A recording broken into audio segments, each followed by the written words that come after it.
My name's Derek Jones. I'm the Managing Director of Kuoni Travel in the UK. Definitely a trend for, I say, more soft adventure. People have gone through their sort of life cycles. They've had the children. They're coming out the other side. Quite often they've got savings. They're not particularly impacted by the sort of recessionary activities that are impacting a lot of other people.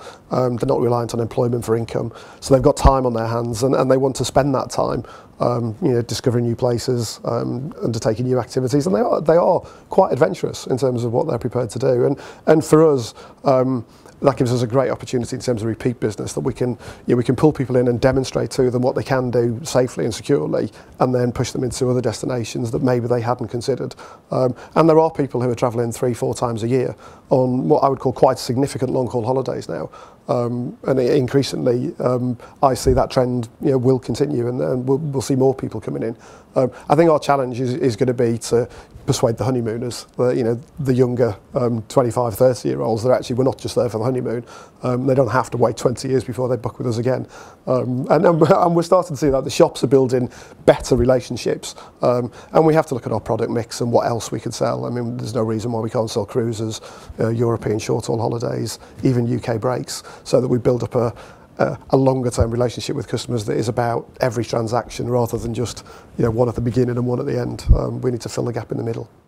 There's probably nobody who's completely insulated. There's probably some very lucky people right at the very top of the food chain who are completely insulated, but they're not our customers, sadly. Now, I mean, it would be wrong to say that nobody, people are not affected by it. And also, I think even if you have the money in the bank and you want to treat yourself, I do think there's an atmosphere where you don't want to be seen to be throwing your money around. I mean, it almost seems a little bit inappropriate sometimes. So there's been a move away from the sort of what I would call the bling holiday, the one that is just about the glitz and the showing off and the look where we went and how much money we spend. And people don't tend to look at luxury in those terms anymore. Luxury is now the more established luxury.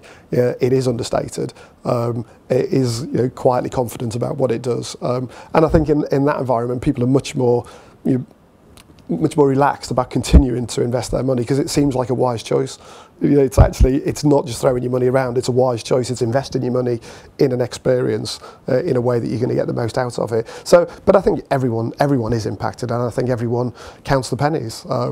It's not always about what can you get the cheapest, which I think the travel industry, sadly, still focuses on way too much. It's not about who can be £10 cheaper, it's about who can add the best value for the amount of money that people are prepared to spend. And we do find regularly that budgets are elastic. People will come in and tell you what their budget is.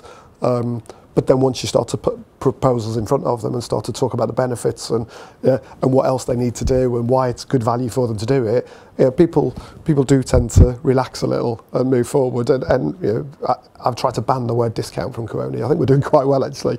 We used to discount along with everybody else, but I think once you're confident about your product and your service, and once you're sure that you are adding genuine value, I think customers sense it. I think they feel from you that there's something here worth investing in. So very much we are sensitive to it, but we like to think what's important is that they spend their money wisely, not that they don't spend it.